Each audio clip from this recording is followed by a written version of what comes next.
I'm proud to be joined here with member for Newtown and my dearest friend Jenny Leong, who is equally an incredible supporter for equality.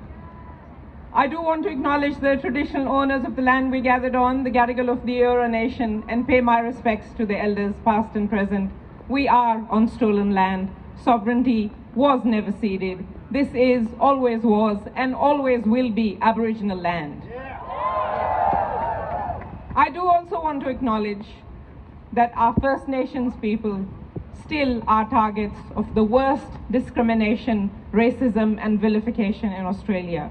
And we must make it our first priority to stand alongside them in their fight for justice, in their fight for self-determination, and in their fight for treaties.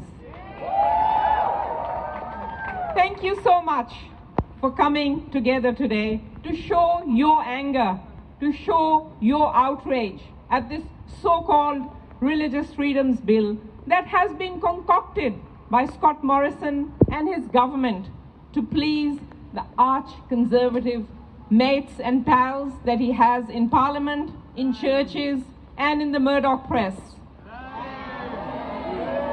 Let's be clear, this bill is not about religious freedoms. This bill is actually about unleashing hate, bigotry, and xenophobia. That is exactly what this bill is about. Let's not forget the harm and the hate that was unleashed when the nation debated whether LGBTIQ people should have the basic right to love and marry that every single one of us has in this country. But we won that fight, and we will win this fight as well. This bill will actually legally protect the hate that we all faced during the marriage equality plebiscite. And I can tell you, standing here in front of you as a migrant, Muslim, brown woman, that I do know a little bit about the trials and tribulations of what prejudiced minorities face. I do know what it is like to be targeted by toxic hate. I do know what it is like to be isolated, to be made to feel like an outsider, and to be hated. This bill is a Trojan horse for hate. And we will do every single thing together with you that we can to outright reject it. This bill is a sword for LGBTQI communities, and it does not provide a shield for communities of faith. And let's not forget that communities of faith also belong to LGBTQI communities.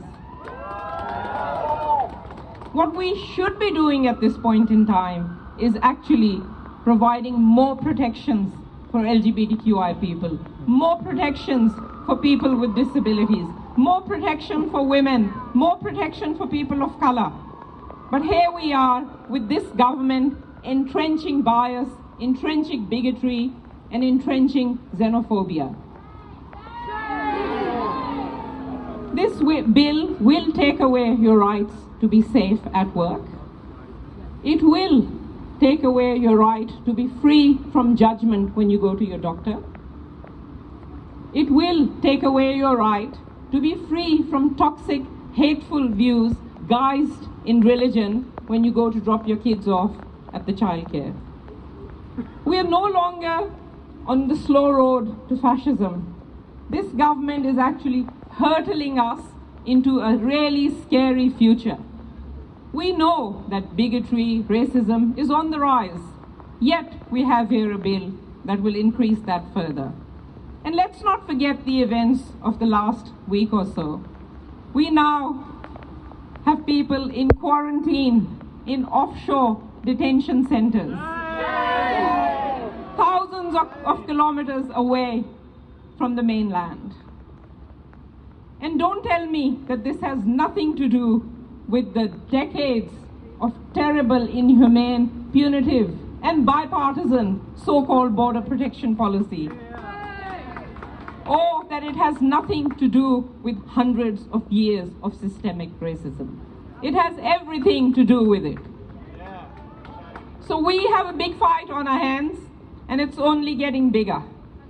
You know, the Greens uphold very strongly the right for people to hold religious views or no religious views.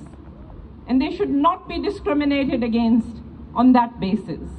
We want to make sure that people who need the protection get the protection, but that should not come by trampling on the rights of others.